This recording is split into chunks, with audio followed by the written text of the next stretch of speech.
नमस्कार। आज हम हिंदी व्याकरण की समास प्रकरण में द्वंद्व समास के बारे में विस्तार से परिचर्चा करेंगे। द्वंद्व समास को हम इस रूप में परिभाषित कर सकते हैं, वह समस्त पद जिसमें दोनों पदों की प्रधानता होती है तथा और या अथवा आदि शब्दों का जिसमें लोप रहता है उसे द्वंद्व समास कहा जाता है। तो परिचर्चा करते हैं द्वंद्व समास के बारे में। द्वंद्व समास, द्वंद्व शब्द की द्वय द्वय यानी प्रथम पद और द्वितीय पद, ये जो शब्द है इसका पहला और दूसरा, तो वह समस्त पद जिसमें दोनों पदों की प्रधानता होती है उसे क्या कहा जाता है?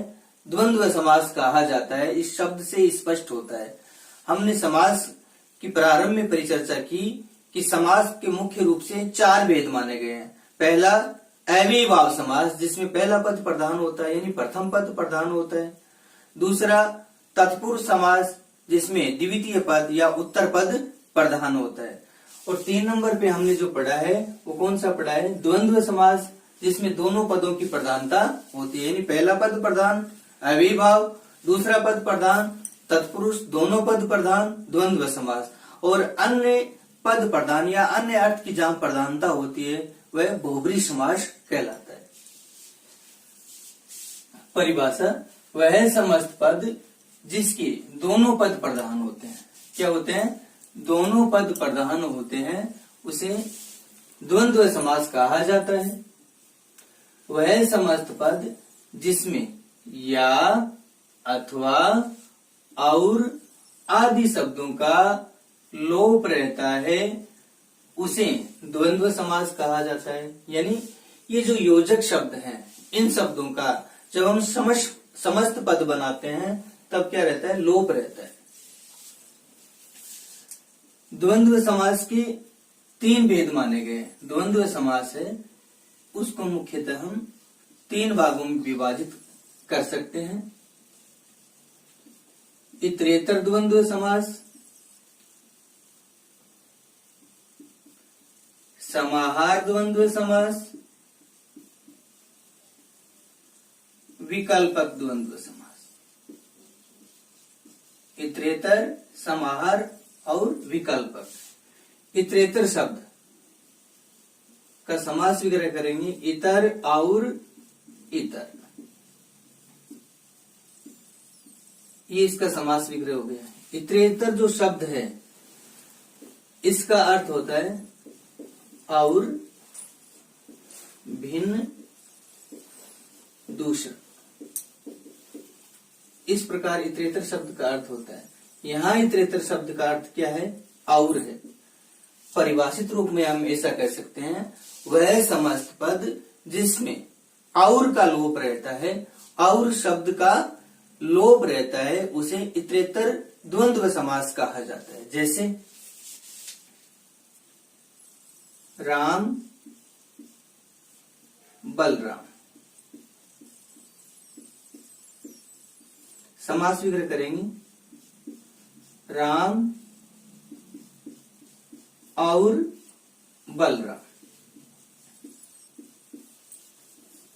इसमें योजक शब्द का प्रयोग भी प्रयुक्त होता है, ये योजक शब्द है। इसी प्रकार मोहन सोहन, समास विग्रह करेंगे मोहन और सोहन। तो पहला पद कौन सा हो गया? मोहन हो गया। दूसरा पद क्या हो गया? सोहन हो गया। और ये दोनों ही पद क्या होते हैं? प्रधान होते हैं। दोनों पदों की क्या रहती है? इसमें प्रधानता रहती है, इसलिए इसे क्या कहा जाता है? द्वंद्व समास कहा जाता है। द्वंद्व में कौन सा हो गया? ये और शब्द का प्रयोग हो रहा है, इसलिए इतरेतर द्वंद्व समास यहाँ है। समाहार, समाहार द्वंद्व समास परिभाषित रूप में हम ऐसा कह सकते हैं, जहां समूह का नेतृत्व करने वाला कोई शब्द आवे वहां समाहार द्वंद्व समास होता है। इसमें आदि शब्द का लोप रहता है। आदि जो है उस शब्द का लोप रहता है। जैसे दाल रोटी, दाल रोटी। समास विग्रह करेंगे दाल रोटी आदि। फल फूल, फल फूल, फल फूल आदि। कपड़ा लत्ता। समास विग्रह करेंगे कपड़ा लत्ता आदि लगा देंगे। यहां दाल रोटी शब्द की बात करते हैं हम। व्यवहार में कोई पूछे कि क्या चल रहा है तो हम कहते हैं ईश्वर ने दाल रोटी दे रखी है। तो दाल रोटी का मतलब ये नहीं हुआ कि हम रोजाना दाल रोटी खाते हैं। जो खाद्य पदार्थ हैं उनका नेतृत्व करने वाले ये शब्द हैं दाल और रोटी। चाहे हम दूध रोटी खाएं, दही रोटी खाएं, सब्जी रोटी खाएं या ऐसा कहें मटर पनीर खाएं, कुछ भी खाएं, लेकिन व्यवहार में जो शब्द प्रचलित है दाल रोटी, इसका मतलब जो खाद्य पदार्थ है उनका नेतृत्व करने वाला ये शब्द है दाल रोटी।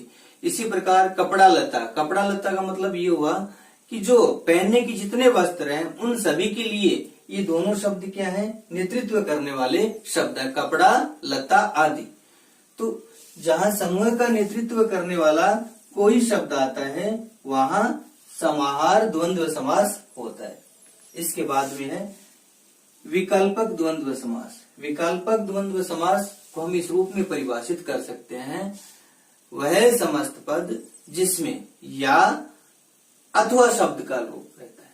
किसका? या अथवा शब्द का लोप रहता है। या अथवा।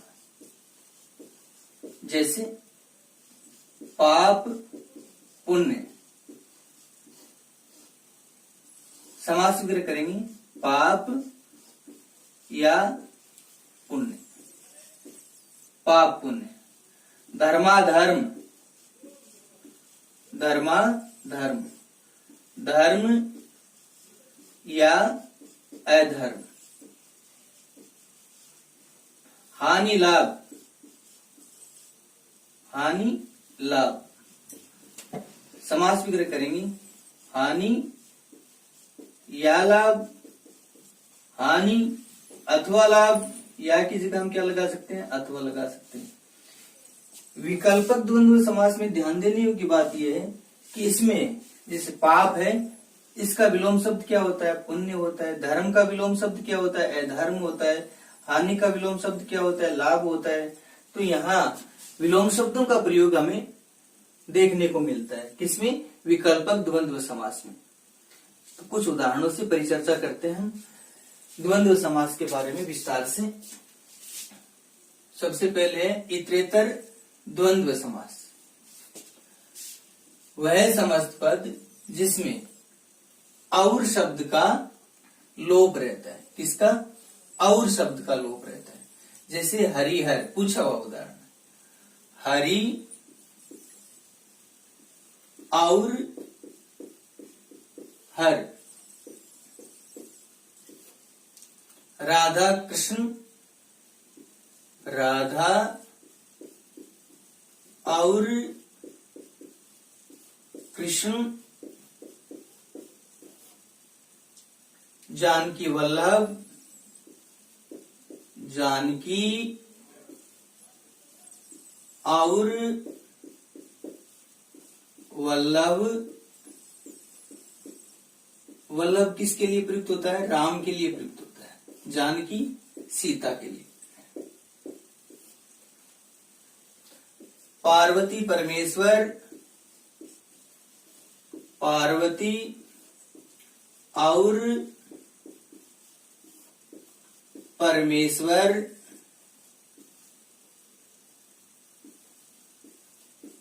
पार्वती और परमेश्वर।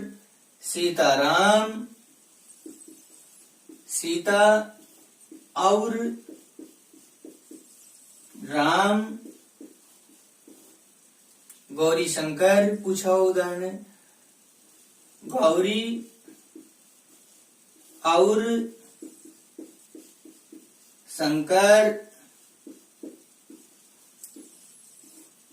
गौरी पार्वती के लिए प्रयुक्त होता है, शंकर शिव के लिए, गण गौर, पूछा हुआ उदाहरण है ये भी, गण और गौर,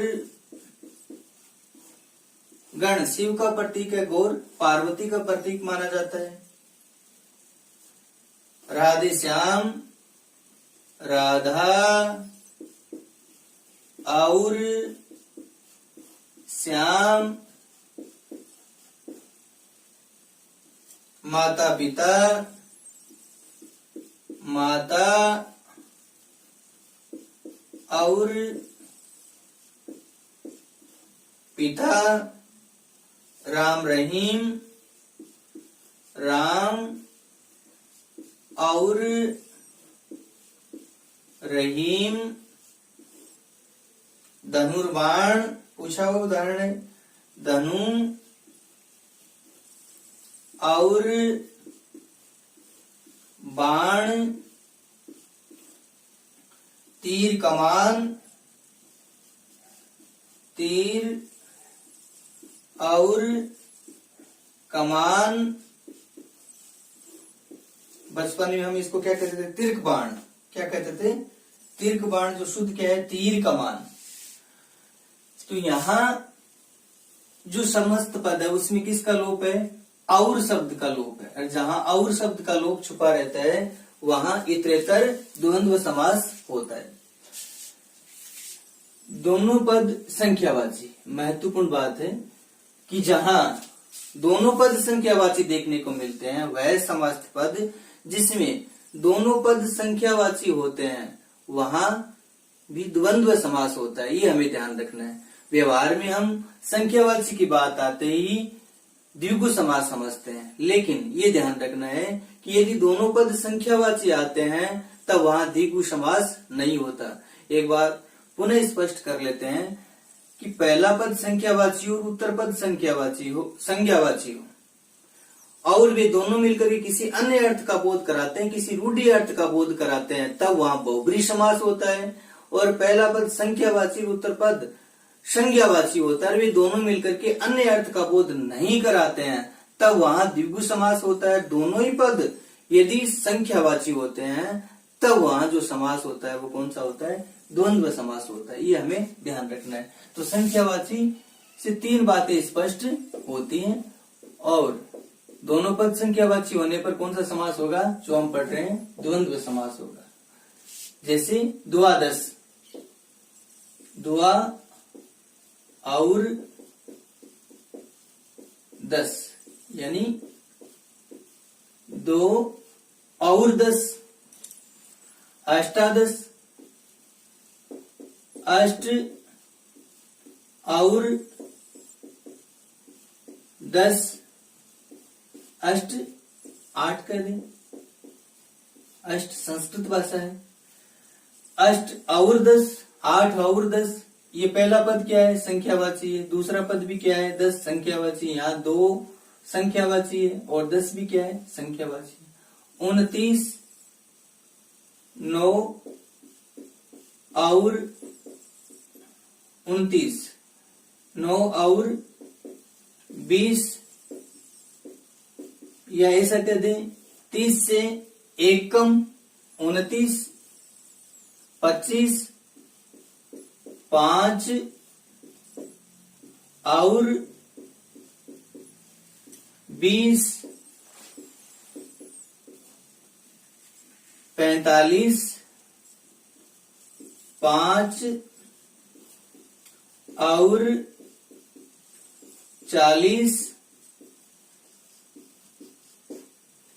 68, 8 और 60, 62, 2 और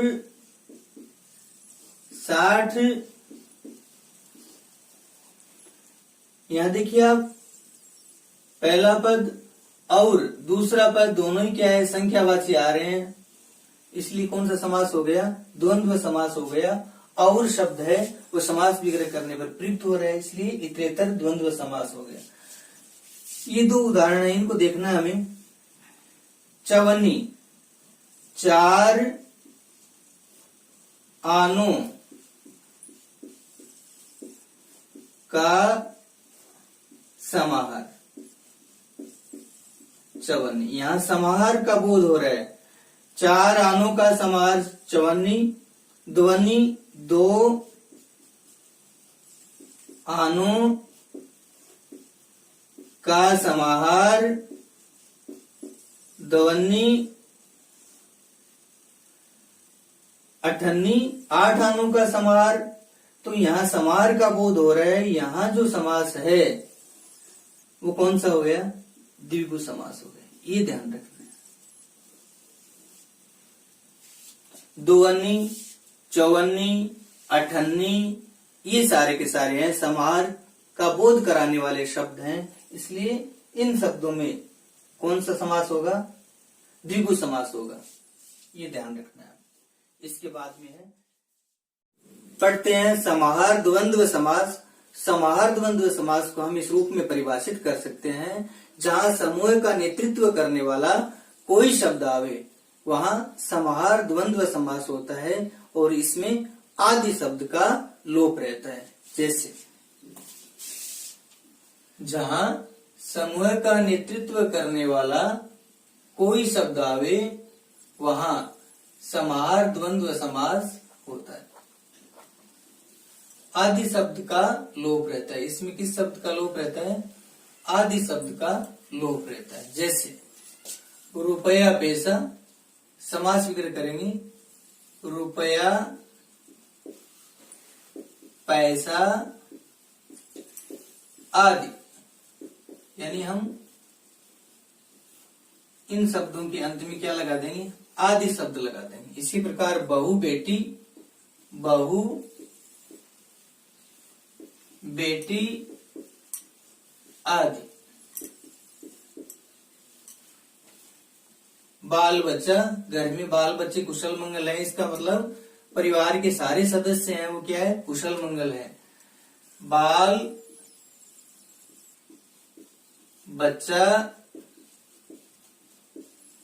आदि या बाल बच्चे आदि। रोक टोक आदि।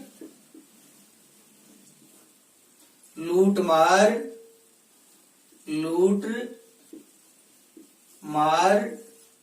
आदि।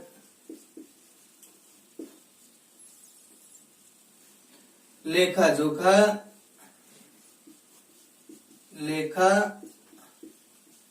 जोखा आदि। समास विग्रह करेंगे तो ये योजक शब्द है, इसका प्रयोग नहीं होगा, ये ध्यान रखना है। द्वंद्व समास में और या अथवा आदि शब्दों का लोप रहता है और योजक शब्द का प्रयोग भी इसमें होता है, ये हमें ध्यान रखना है। तो जब हम इन शब्दों का समास विग्रह करेंगे तो समास विग्रह में योजक शब्द का प्रयोग नहीं करेंगे, ये ध्यान रखना है। सुख सुविधा, सुख सुविधा आदि। हाथ पांव आदि, ऐसा समास विग्रह हो जाए। इसी प्रकार जलवायु, आबो हवा, जलवायु आदि क्या हो जाएगा? जलवायु आदि। लूला लंगड़ा आदि। तो समास विग्रह जब हम करेंगे तो इन शब्दों के साथ में आदि शब्द का प्रयोग करेंगे और योजक जो शब्द है उसको क्या करेंगे? हटा देंगे।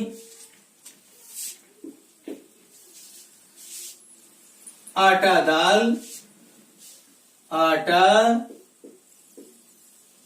दाल आदि। आगा पीछा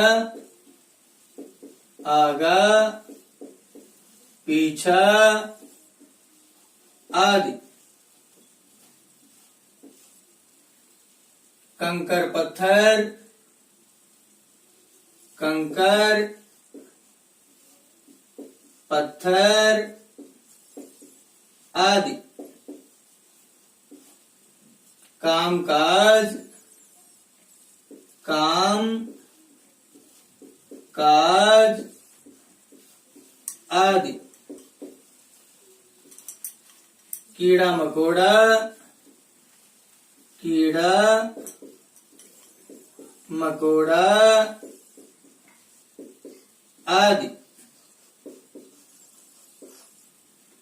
जुगला टोपी, जुगला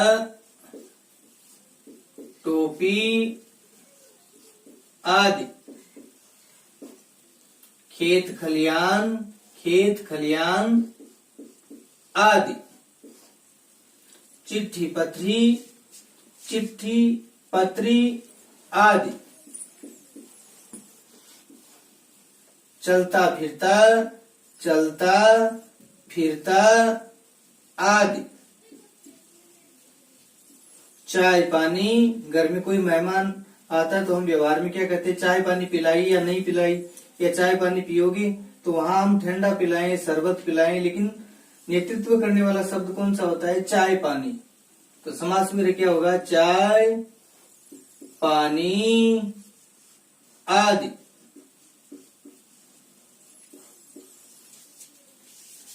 इसके बाद में है द्वंद्व समास का तीसरा भेद, विकल्पक द्वंद्व समास। विकल्पक द्वंद्व समास उस समास को कहा जाता है जिसमें या अथवा शब्दों का लोप रहता है। किसका, या अथवा शब्दों का लोप रहता है।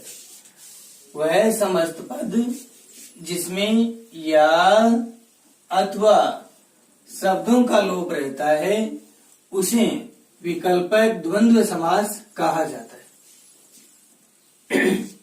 जैसे राग द्वेष, राग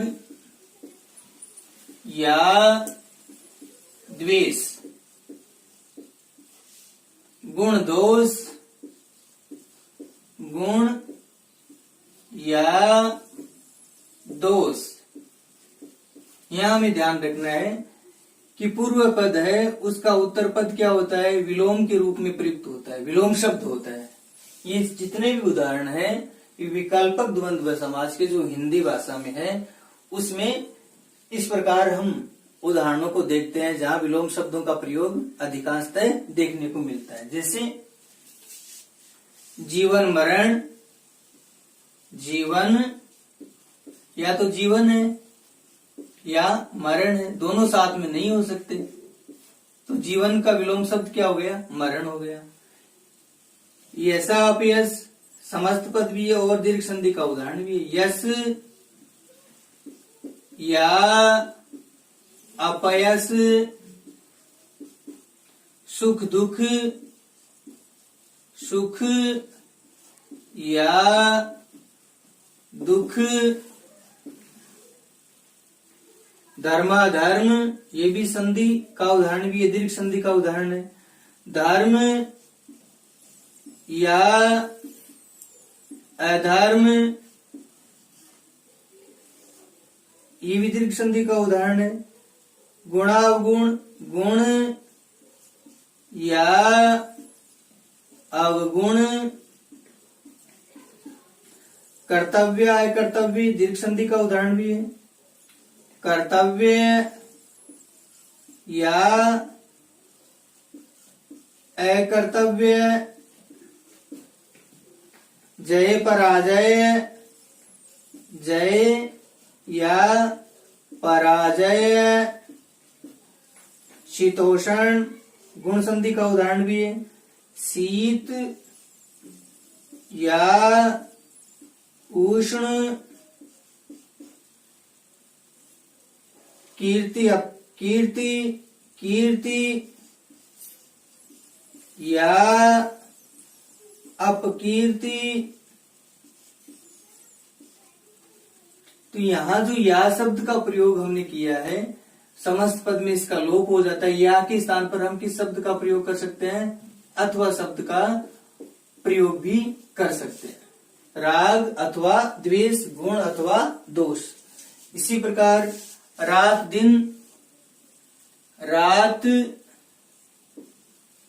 या दिन, इन शब्दों के साथ और शब्द भी व्यवहार में हम देखते हैं, रात और दिन, जबकि ये समाहार के रूप में प्रयुक्त नहीं हो सकते। रात और दिन साथ में नहीं रह सकते। आना या जाना ये विलोम शब्द है, इसका मतलब ये दोनों साथ में कभी भी नहीं रह सकते। इसलिए विकल्प शब्द का प्रयोग किया गया है इनके लिए कि या तो रात होगा या दिन होगी, या तो आना होगा या जाना होगा, या राग होगा या द्वेष होगा। ये शब्द हैं, इनके साथ में या शब्द का प्रयोग जब हम समास वगैरह करते हैं तब किया जाता। आना या जाना विलोम शब्द हो गया। राग द्वेष, राग विराग, राग या विराग। राग का विलोम शब्द द्वेष भी होता है, राग का विलोम शब्द क्या होता है, विराग भी होता है। यह महत्वपूर्ण बात देखिए आप, समान स्वरों में जिसमें ह्रस्व स्वर ज्यादा हो, ह्रस्व स्वर यानी लघु स्वर ज्यादा हो, उसका पहले प्रयोग होता है। ये महत्वपूर्ण बात है कि कहीं कहीं पर दो शब्द समान रूप में हम देखते हैं, लेकिन उन दोनों समस्त पदों की शब्दों में वह शब्द पहले आएगा जिसमें ह्रस्व स्वर या लघु स्वर ज्यादा होते हैं। जैसे यव मास, यहाँ देखिए ये में ए है और वह में भी क्या है। दूसरा पद क्या है, मास है, यहाँ आ है माँ में, और स में क्या है। इसका मतलब यहाँ दोनों ही स्वर क्या है, लघु है। यहाँ एक दीर्घ और एक लघु है, तो पहले कौन सा आएगा जिसमें ह्रस्व स्वर ज्यादा हो, ह्रस्व कौन सा हो गया, यव हो गया। तो समास वगैरह क्या करेंगे या समस्त पद बनाएंगे तो यव पहले आएगा। ऐसा कभी भी नहीं होगा मास यव, अगर ऐसा है तब वो अशुद्ध माना जाएगा। तो समास वगैरह क्या करेंगे, यव और मास, इतरेतर द्वंद्व समास का उदाहरण है ये, यव और मास। इसी प्रकार कुश कास, कुश में उ आ रहा है कु में, और स में क्या आ रहा है, ए आ रहा है, दोनों ही ह्रस्व स्वर है। कास में आ और स में ए, इसका मतलब यहाँ एक दीर्घ है और एक क्या है, ह्रस्व है। यहाँ दोनों ही ह्रस्व स्वर हैं, तो कुश पहले आएगा, काश कुश नहीं होगा। अगर काश कुश या कुश काश ऐसा है तो दोनों में हमें शुद्ध कौन सा मानना है, कुश शुद्ध मानना है, और काश कुश के बाद में क्या आएगा, काश आएगा। काश कुश हो वो क्या माना जाएगा, अशुद्ध माना जाएगा। तो ह्रस्व स्वर वाला जो पद है वो पहले आएगा। तो समास वगैरह क्या होगा, कुश और काश। इसी प्रकार पूज्यों में ज्यादा पूज्य यानी पूजनीय व्यक्ति हैं, उन पूजनीय व्यक्तियों में जो श्रेष्ठ है, ज्यादा पूजनीय है, वो पहले आएगा। भाइयों में ज्येष्ठता के क्रम से यानी बड़ा भाई है वो पहले आएगा, उसके बाद में छोटे भाई का नाम आएगा। जैसे माता पिता में माता को ज्यादा पूजनीय माना जाता है, इसलिए माता का नाम पहले आएगा। दोनों ही पूजनीय है, लेकिन पहले श्रेष्ठता के आधार पर माता शब्द प्रयुक्त होगा, पिता माता नहीं होगा। अगर पिता माता आता है तो वो अशुद्ध माना जाएगा। माता पिता समास विग्रह करेंगे, माता और पिता। पिता भ्राता, पिता भी ज्येष्ठ यानी श्रेष्ठ है, और भ्राता बड़ा भाई भी श्रेष्ठ होता है। लेकिन इन दोनों में श्रेष्ठता की बात करें तो पिता ज्यादा श्रेष्ठ होता है। तो पिता शब्द है वो पहले आएगा, पिता और भ्राता। राम लक्ष्मण ये भाइयों के नाम है, तो राम बड़ा है लक्ष्मण छोटा है, तो पहले क्या आएगा, राम आएगा। ऐसा नहीं होगा राम लक्ष्मण ऐसा है तब शुद्ध है, अगर लक्ष्मण राम है तब क्या है, अशुद्ध माना जाएगा वो। तो राम और लक्ष्मण ये शुद्ध हो गया। अगर समास विग्रह में राम और लक्ष्मण भी दिया है, लक्ष्मण और राम भी दिया है, तब लक्ष्मण और राम जो है वो क्या है, अशुद्ध माना जाएगा। शुद्ध क्या माना जाएगा, राम और लक्ष्मण। ये ध्यान रखना। कुश लव, तो बड़ा कौन है? कुश है। छोटा कौन है? लव है। समास विग्रह क्या होगा? कुश और लव, इनका वाक्य संरचना में जो प्रश्न पूछा जाता है वो महत्वपूर्ण है। जैसे घर में माता पिता बच्चों को अच्छी परवरिश देते हैं, अच्छे संस्कार देते हैं, तो इसका जो समस्त पद है वो होगा। तो विकल्प में माता पिता आ गया, पिता माता आ गया, तो समस्त पद जो शुद्ध माना जाएगा वो क्या माना जाएगा? माता पिता माना जाएगा। उसी प्रकार भाइयों के क्रम में भी ऐसा दिया जा सकता है उदाहरण। तो वाक्य संरचना का जो प्रश्न आएगा उसमें ये छोटे बड़े वाली बात देखने को मिलती है। तो आज हमने द्वंद्व समास को विस्तार से पढ़ा। कल हम बहुब्रीहि समास की चर्चा करेंगे। धन्यवाद। सत्यमेव जयते।